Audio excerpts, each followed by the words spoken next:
नमस्कार बंधुरा शखेर रान्नाघरे आपनादेर स्वागत। आज आमी तैरी करे देखाबो माटन दो पेঁয়াজা। एखाने आमी 2 केजी माटन निये निয়েছি। माटनटा एखन आमी मैरिनेट करे नेब। एखाने आमी निये निয়েছি टमेटो, रसुन और पेঁয়াজ। এই সমস্ত উপকরণগুলো আমি একসাথে বেটে একটা মিহি পেস্ট তৈরি করে নেব। পেস্টটা আমার হয়ে গেছে, এবার আমি এই পেস্টটা দিয়ে নেব।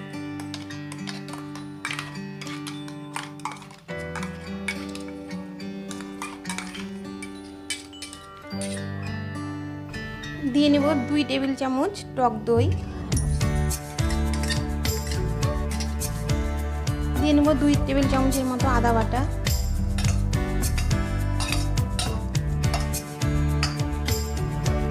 দিয়ে নেব 1.5 টেবিল চামচ হলুদের গুঁড়ো,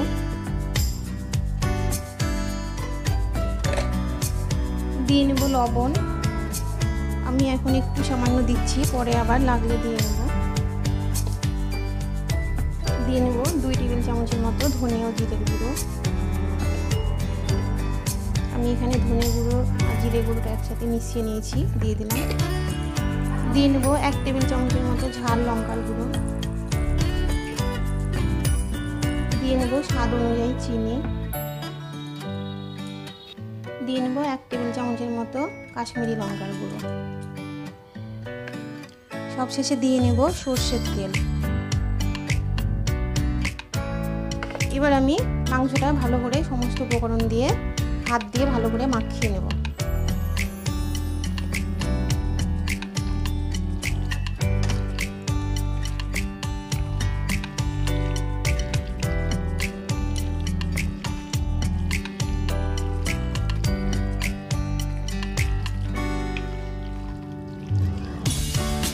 মাংসটা আমার ম্যারিনেট করা হয়ে গেছে। এবার আমি 30-40 মিনিটের জন্য ঢাকা দিয়ে রেখে দেব। 30 থেকে 40 মিনিটের জন্য আমি ম্যারিনেট করে রেখে দেব। আমি কড়াইটা বসিয়ে নিলাম। কড়াইটা গরম হলে কড়াইয়ের মধ্যে সরষের তেল দিয়ে আলু ভেজে নেব। মাংসের দো পেঁয়াজাতে আলু না দিলেও চলে, কিন্তু যেহেতু আমরা বাঙালি আলু না দিলে চলে না, তাই আমি কয়েক পিস আলু দিয়ে নেব। কড়াই গরম হয়ে গেছে, কড়াইয়ে আমি এখন পরিমাণ মতো সরষের তেল দিয়ে নেব। আমি মাটন দো পেঁয়াজাটা সরষের তেল দিয়ে করছি, আপনারা চাইলে সাদা তেল দিয়েও করতে পারেন। তেল গরম হয়ে গেছে, এবার আমি আলুগুলো ভেজে নেব। আমি এখানে ডুমো ডুমো করে আলুগুলো কেটে নিয়েছি, আলুগুলো দিয়ে ভালো করে ভেজে নেব।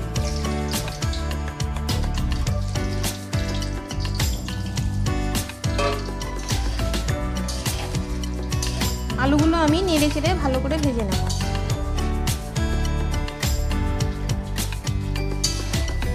আলুগুলো আমার ভেজে নেওয়া হয়ে গেছে, এবার আমি আলুগুলো তুলে নেব।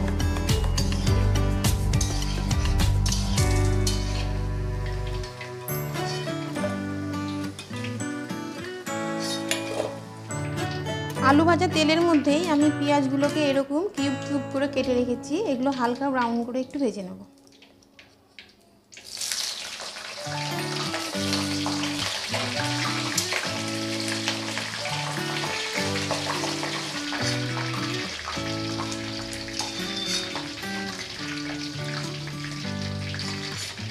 আমি ওই তেলের মধ্যেই ফোড়ন দিয়ে নেব। 4টে শুকনো লঙ্কা আর দিয়ে নেব 2টো তেজপাতা, আমি 2 টুকরো করে ছিঁড়ে নিয়েছি।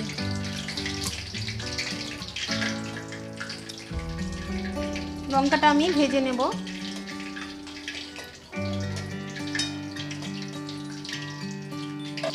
এবার আমি দিয়ে নেব তেলের ওপরে সামান্য পরিমাণে একটু চিনি, তাতে করে মাংসের কালারটা খুব সুন্দর আসবে। চিনিটা পুরো একটা ক্যারামেল তৈরি হবে।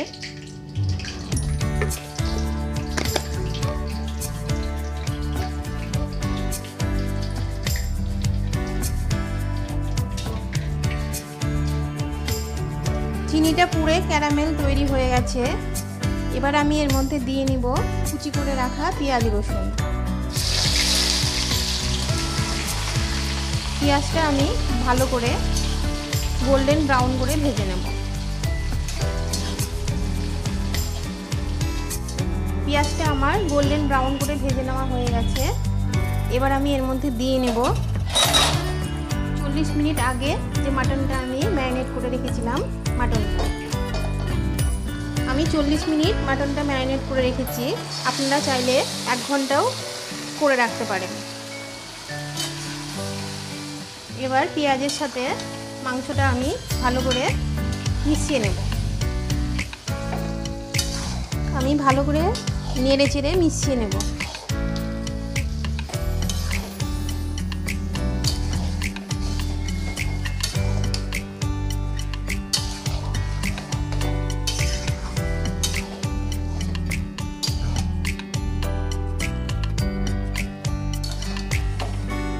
মাংসটা আমি ভালো করে পেঁয়াজের সাথে মিশিয়ে নিয়েছি। মাংসটা ফুটতে শুরু করে দিয়েছে। এবার আমি মিডিয়াম টু লো আছে 15 থেকে 20 মিনিটের জন্য ঢাকা দিয়ে রাখবো, যাতে করে মাংসের ভেতর থেকে সমস্ত জলগুলো বেরিয়ে আসে। মিডিয়াম আছে ঢাকা দিয়ে রেখে দেবো। 20 মিনিট পর আমি ঢাকাটা তুলে দেখে নিচ্ছি। আমি মিডিয়াম আছে মাংসটা ভালো করে ঢাকা দিয়ে রেখে দিয়েছিলাম 20 মিনিটের জন্য। তার মাঝখানে আমি 20 মিনিটের মাঝখানে আমি দুবার মাংসটা নাড়িয়ে দিয়েছিলাম, যাতে করে মশলাগুলো তলাতে লেগে না যায়। দেখুন মাংস থেকে কতটা জল বেরিয়েছে। এবার আমি আবারও ঢাকা দিয়ে ভালো করে মাংসটা কষে নেব। আমি এর মধ্যে কোনো রকম জল ব্যবহার করব না। মাংস থেকে যে জলটা বেরিয়েছে সেই জলেই মাংসটা আমি ভালো করে কষে নেব। আমি আবারও ঢাকা দিয়ে নিলাম। আমি ঢাকা দিয়ে মাংসটা ভালো করে কষে নেব। আমি ঢাকাটা তুলে আবারও দেখে নিচ্ছি। মাটনটার জলটা অনেকটা শুকিয়ে এসেছে। মাটনটা আমার প্রায় কষা কষা হয়ে এসেছে। আমি আবারও আর একটু ভালো করে কষিয়ে নেব। আমি ঢাকা দিয়ে দিয়ে কষবো, তাতে করে মাটনটা খুব তাড়াতাড়ি সেদ্ধ হয়ে যাবে। আমি ভালো করে নাড়িয়ে চাড়িয়ে নিলাম। আমি আবারও ঢাকা দিয়ে রেখে দেবো কিছুক্ষণ।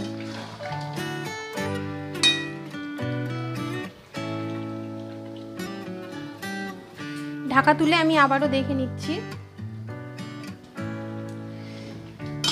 দেখুন মাংসটা প্রায় আমার কষানো হয়ে গেছে। এবার আমি ভেজে রাখা আলুগুলো মাংসের মধ্যে দিয়ে নেব, দিয়ে আবারও একটু ভালো করে কষে নেব।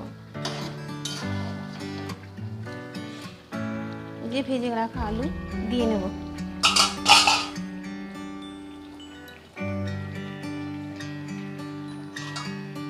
আলুটা মাংসের সাথে ভালো করে মিশিয়ে নেব।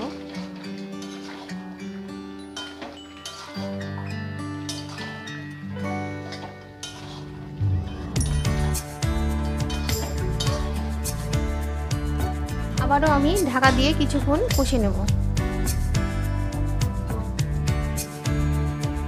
ঢাকাটা তুলে আমি আবারও দেখে নিচ্ছি।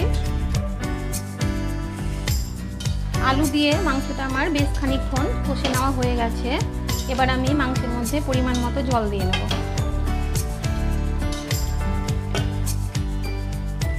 এখানে আমি একটা হাঁড়ির মধ্যে গরম জল করে নিয়েছি। গরম জলটা আমি এখন দিয়ে নেব। এর মধ্যে আমি কোনো রকম ঠান্ডা জল দেব না। পরিমাণ মতো আমি জল দিয়ে নিয়েছি। এবার আমি ভালো করে নেড়ে চেড়ে নেব। দিয়ে আবারও 10 থেকে 15 মিনিটের জন্য আমি ঢাকা দিয়ে রাখবো।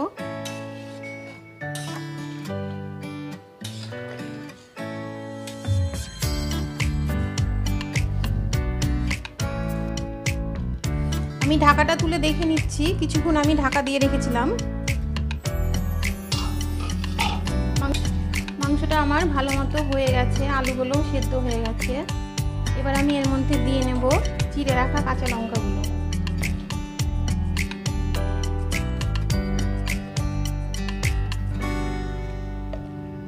আর দিয়ে নেব 1 চা চামচের মতো গরম মশলা।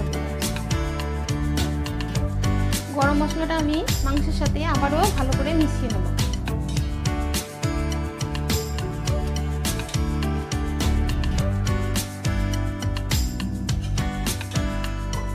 মশলাটা আমার ভালো করে মিশিয়ে নেওয়া হয়ে গেছে।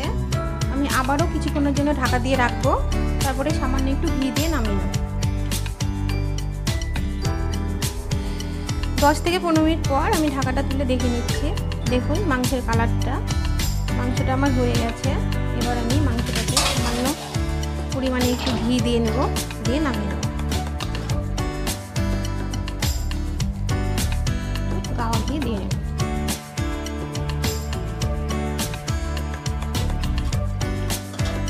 ঘিটা একটু মিশিয়ে নেব।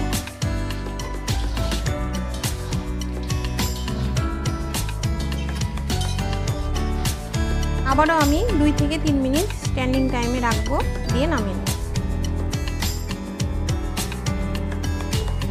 3 মিনিট হয়ে গেছে। এবার আমি মাংসটা নামিয়ে নিচ্ছি। এবার আমি একটা বাটির মধ্যে তুলে দেখাচ্ছি, দেখুন।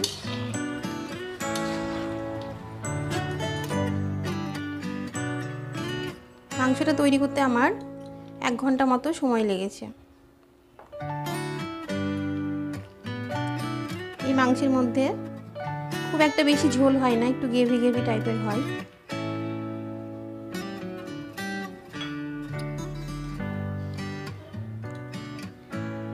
মাংসের কালারটা দেখে নিশ্চয়ই বুঝতে পারছেন মাংসটা কত সুন্দর হয়েছে। আশা করি খেতেও খুব সুন্দর হবে।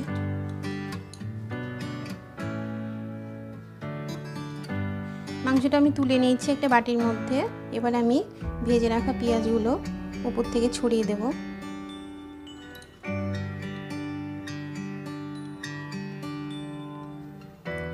আমার মাটন দো পেঁয়াজা রান্না কমপ্লিট। আপনারা দেখলেন ভিডিওটি প্রথম থেকে আমি কিভাবে মাটন দো পেঁয়াজা রান্না করলাম। আমার এই মাটন দো পেঁয়াজা রেসিপি যদি আপনাদের ভালো লেগে থাকে অবশ্যই লাইক, কমেন্ট, শেয়ার এবং সাবস্ক্রাইব করতে ভুলবেন না। আপনারা ভালো থাকবেন, সুস্থ থাকবেন এবং আমার চ্যানেলের পাশে থাকবেন। ধন্যবাদ।